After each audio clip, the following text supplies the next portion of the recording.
What is going on, everybody, man? King Recon here. And ladies and gentlemen, today we're going to be talking about a very special chapter, man. A chapter that took place in between Amazon Lily and Impel Down. Today we're going to be looking back on one of One Piece's most underappreciated post-arc chapters, man. It can't be helped with how many incredible post-arc chapters there have been in so many parts of the series. It is filled with legendary post-arc chapters. But this one up here is without question worthy of being on. For example, like the other day I recorded that one video where like after you read an insane chapter in One Piece, it'll just leave you lost for thought the entire day, asking people, how you doing and whatnot. This is one of those chapters. And the crazy thing about it is that coming off of the chapter before, going into this chapter, it was like, yo, what's going on? Where are we going? You know what I mean? So just to remind you, chapter 523 ended with Hancock and Luffy officially leaving Amazon Lily and heading out for Impel Down. Within that chapter, we also got confirmation at Jimbei being down there as well, man. We got confirmation on 6 of the 7 warlords now being present, or I should say now confirmed to be there for when stuff starts popping off. In that chapter, for the first time, we got to start seeing certain members of the Straw Hats and where they were after Kuma started separating them. And the very last one that we saw in chapter 523 was Sanji getting sent off to the Kamabaka Kingdom. So that's where we left off in 523. Let's go ahead and look back on the chapter that we're going to be discussing in this week's video. And that is chapter 524, bro. And this chapter is titled Unstoppable. With, on the cover page for volume 30. See, this is how, if we would have been reacting to this chapter weekly, already half of the community would have been losing their minds. Look at who's on the cover page. Look at him. Robert D. Lucci. All right? CP9 Independent Report Volume 30. This is your former subordinate, Rob Lucci. So when you start off a chapter with the cover page of that magnitude, you're like, what in the world is the chapter going to have in store here? Flip the page. Very first page. Blossoming like a flower in the middle of the ocean, this island is Bowen Island, another island in the Grand Line. We finally get to see what Usopp is up to. Usopp going up in like swimwear, training with Heracles, finally seeing his island, and, showcasing exactly where Usopp is going to be while all this stuff is going down. And what was so insane about this part of the story was like, because we had no idea what was going to happen. I remember, at least for me, I was thinking like, man, especially whenever we started going deeper into Impel Down and deeper into Marineford, I thought that the Straw Hats were going to end up showing up in Marineford. Like, I thought they were all going to bound together and find a way over there, especially since certain chapters in Marineford had them in the cover pages. I was like, yo, there has to be a certain situation that is going to allow the Straw Hats together. And of course, we know that that wasn't the case. But right here, continuing. So we get to see Usopp's Island, see him going up in like swimmer. Heracles the goat, you already know. Lazy Bones Island, you already know, with the insanely trollish Brook stuff, man. The insanely trollish Brook stuff. Absolutely incredible. Then we switch over to Tequila Wolf, bro, in the East Blue. And we get to see where Nico Robin landed. I remember my mind being so blown every time that we got to see where this place was, and even more so when I started seeing this place in the anime. So I was like, man, this place looks incredible. And I remember at the time, because I was still pretty new to the game when it comes to anime and manga and not knowing the differences between the anime and the manga adaptations and stuff like that, right? But at the time, I thought, especially whenever the time skip came around, because Robin was here, I thought that the reason why her skin color changed in the anime from brown to a more a whitish type of color was because of what was stated back on Drum Island. How Sanji said if you save a snowy island, your skin becomes silky white or something like that, right? Something along those lines. And so I was like, holy flag darn. It's like, yo, I remember whenever I first saw her design post timeskip and then seeing the color page, I was like, whoa. Like, then we saw it in the anime double. I was like, whoa. So it was just one of those things. But we know, of course, that was just because of the adaptation. But regardless, hey, man, look, if there's some sort of thing, that's exactly what took place, and that's what took place. You know what I mean? We theorized about it. But regardless, we got to see where Robin was. You know, the nation of laborers, these people are criminals from all over the world, and citizens and nations that refuse to join the world government. You worthless swine. In short, they are slaves. What are you building? A bridge that will connect the islands. It is still far from completion. People collapse all the time, but new workers are always streaming in. This project started 700 years ago. And when that line came in, you already knew that's all Robin. Like, she was perfectly put in this place because this has a direct connection to exactly what her dream and her goal is all about. And that was extremely exciting, man. Like, project started 700 years ago, and still looking forward to more stuff on this. You know what I mean? And of course, whenever we do get the Void Century flashback, I'm 100% certain we're gonna see stuff not only to Robin's portion, but possibly for where everybody else was as well. I mean, you know how Oda is in connecting everything, but 700 years? But what's it for? That's no concern of yours. I don't know who you are, where you came from, but now that you're here, you'll work. And we see Robin right here. And then we switch over to the South Blue, and we're going to see where Chopper ended up with a whole bunch of monstrous birds. And just the design of this, I really like. And then, of course, we get to see the... every time I saw these dudes, it reminded me of Rocket Power. You know what I mean? So right here in the Treasure Island, in the Bird Kingdom, right? In the South Blue. But then we switch over to the Gloom Island. And listen, bro, I remember just being like, number one, Perona. You know what I mean? Like, Perona. Because during Thriller Bark, I was like, we need to see some more of good old Ghost Girl later on in the story. And whenever she got blasted away, I thought she died. You know, before we knew what Kuma's ability was, like, yo, I thought she got smacked. Like, legitimately smacked. So to see her once again, and not only there, but in a place called the Ruins of the Monkey Kingdom. This aside, when I found out that Zoro was training on Mihawk's Island, I'm sure a lot of y'all feel the same way, man. I was just like, goat. You know what I mean? Like, go, man. Shout out to Post Marine for it. But I said that if I were to go on a trip, I'd want to go to a gloomy old castle full of grudges. But I never said anything about having servants. I never said anything about not getting a bagel and hot cocoa when I wake up in the morning. I never said anything about not having any cute stuffed animals. Let's see. Right, sing a curse and soak up the atmosphere. Where is this place? Master Mori, I want to go back to the bark. And that's when Zoro arrives. I know it. Someone else landed over here. And Perona goes over and he's like... And she's like, sweet mother of flagners. I want the straw hats. And so it was just great. He was almost killed fighting Kuma. Serves you right. Hold on. And so we start seeing exactly where everybody starts landing and whatnot. So seeing where the rest of the Straw Hats, you know, of course, the first portion we got to see the others in chapter 523, but seeing where the rest of them landed in 524 was excellent, bro. So now we go back to the present, man. Back in the present, Luffy is trying to rescue his brother Ace, and he's on his way to the great prison Impel Down. We see Hancock going up in like somewhere in any chapter. I'm about to start adding Hancock to this list, man. You know how I always say Roger, Roger, Blackbeard, Shanks, any chapter with them is an automatic 40 out of 10. I'm tempted to start adding Hancock to this list, man. Because, anytime Hancock shows up, especially from here on out, 50 out of 10. You know what I mean? But regardless, we got to see some excellent, and I mean top-notch One Piece comedy here with Hancock and Luffy, man. Absolutely fantastic. She bodies the Marines that are on this ship.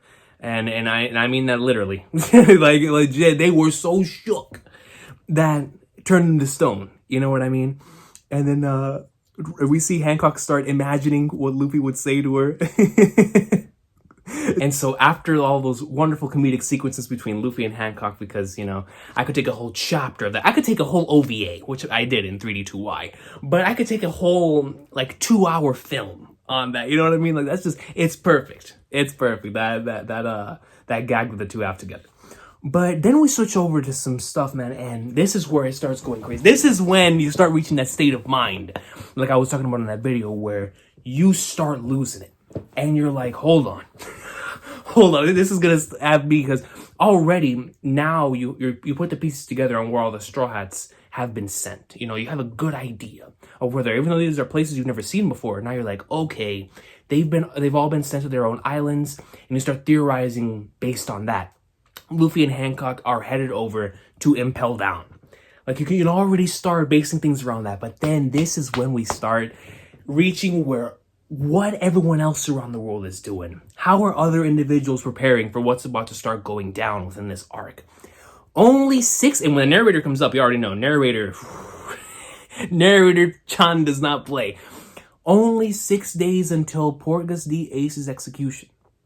Having heard that Whitebeard had destroyed all the surveillance ships, and I love how the gag with Hancock and Luffy still continues. As Luffy is looking at Ace's Vivid card, Hancock is slowly but surely peeking around the room with her hand just like this, just looking and blushing. Just fantastic stuff. But Navy headquarters was in a state of high alert.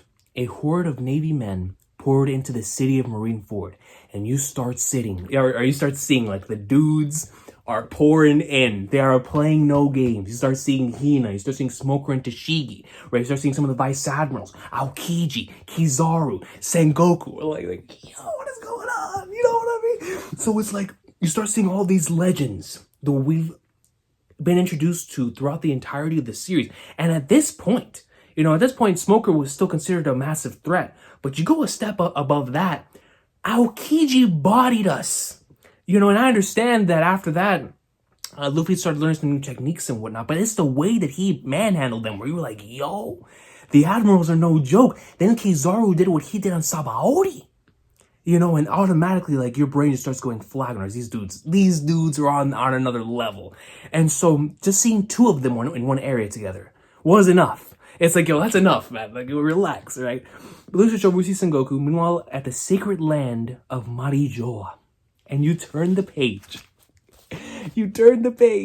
And you see the warlords. You see the Shichibukai all sitting together, bro. Do you know what this was at the time? Like, seeing Blackbeard, especially because the first time something like this happened, for episode 151, I'm trying to remember the exact chapter, but you know what I'm talking about. Whenever in Jaya, whenever everybody got together, like Dofi, Kuma's first time we got introduced to them, and then we saw like Lafitte pull up to the thing. He was like, yo, hey, my guy's gonna start making some moves, all that craziness going down in Jaya. But after that, being formally introduced, like legit knowing these characters now, more so, like Dofi was still a mystery, but getting a little bit more into his end as well. Like seeing Dokyo to Doflamingo, now we see Blackbeard among them directly after what he did with Ace. Now we see Blackbeard here, and like I said before, any chapter Blackbeard's a 40 out of 10, as this shows. Blackbeard's here. Gecko Moria, which I love how he has little bandages above his head on some Triple H stuff. But anyways, we see Kuma, and you already know the threat level is around him, right? And then Mihawk, and look at the way that Mihawk is sitting down, bro. Let me see if the camera picks it up. Look at the way Mihawk's sitting down. I mean, dude is just chilling, bro. The 7 warlords of the sea were informed of the order for battle. They are all fiercely unruly rogues, and one thing they all understood is that there is no way they could ever fight alongside one another.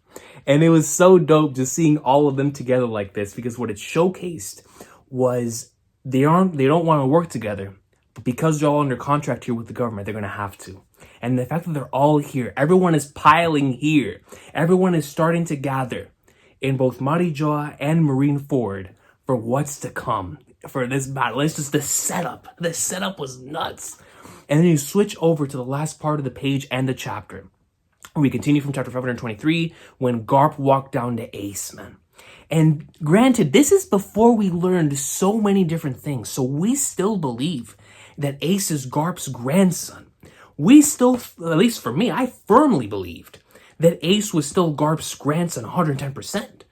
Like his blood's like grandson. Well, as we know in One Piece terms, sometimes, or actually not in real life as well, but just in general, the ties that one makes and the bonds that they make with other people that aren't your family members can sometimes be even stronger than those that you have with your family members. And that's one of the major themes of One Piece. But anyways, at the time, like I said, I still believed that Garp was this man's legit grandpops. So he says, kill you, don't be rash. You fool, there's nothing you can do now.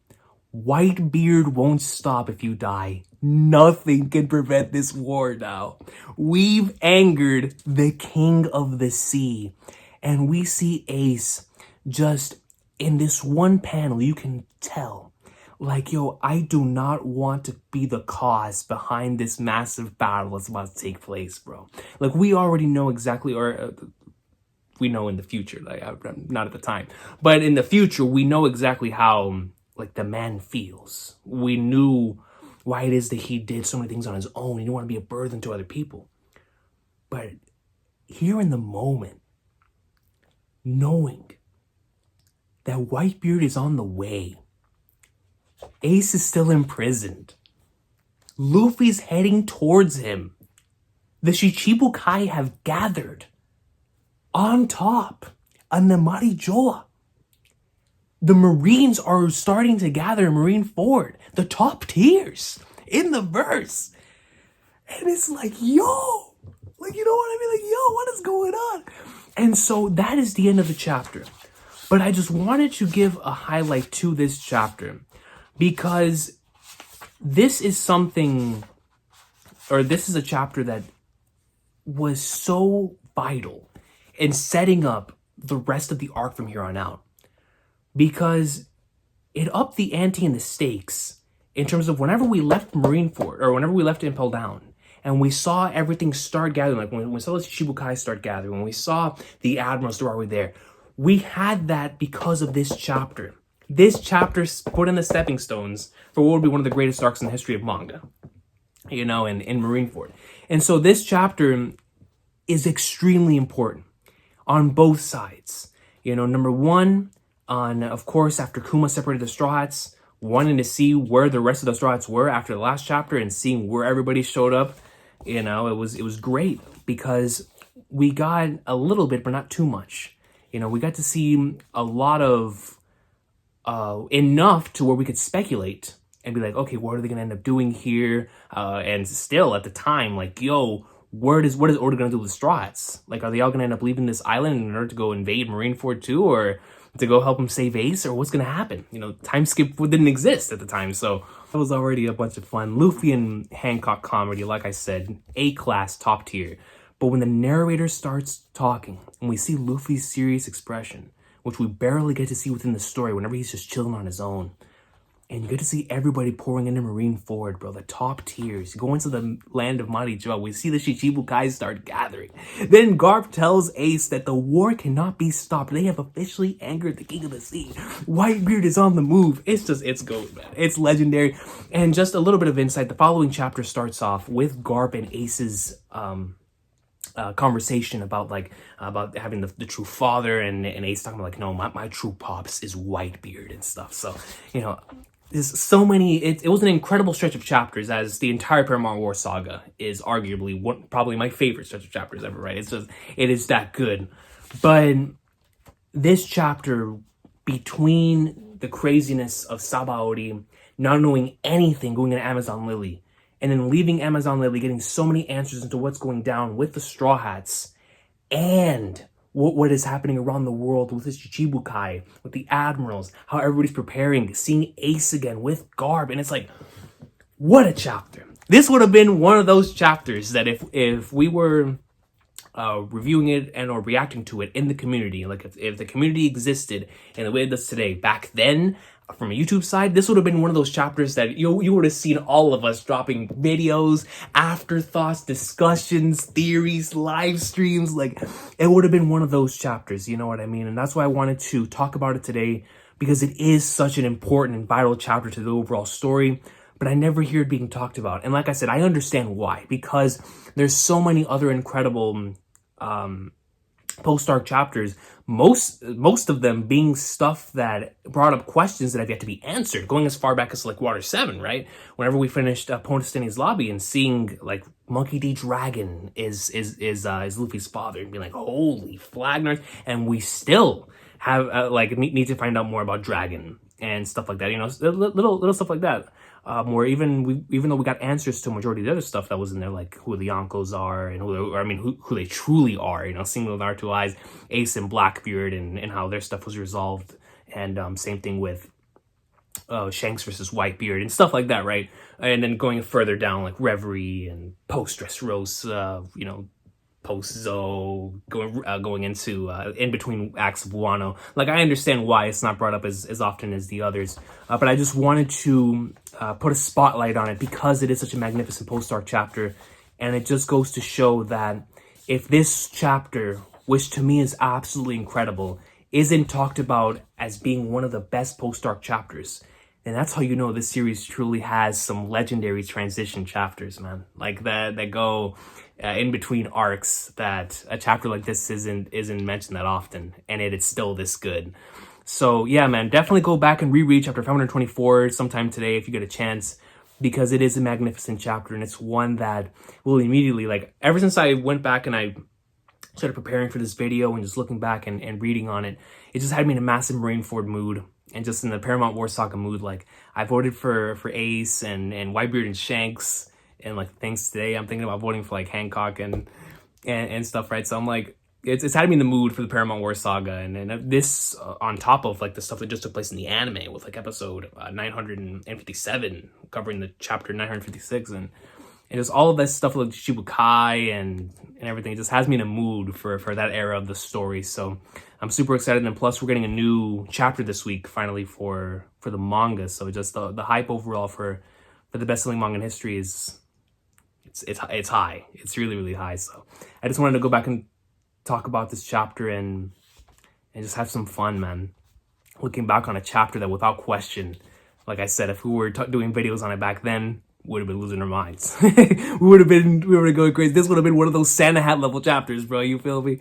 But I'll see y'all next time, man. Everybody's an awesome sauce of a day. Take care. One Piece greatness. Let me know what you guys think about chapter 524. And I will see y'all this week for a brand new installment in the Wano awesome sauce of the best-selling manga in history. Have a great one, y'all. Peace out.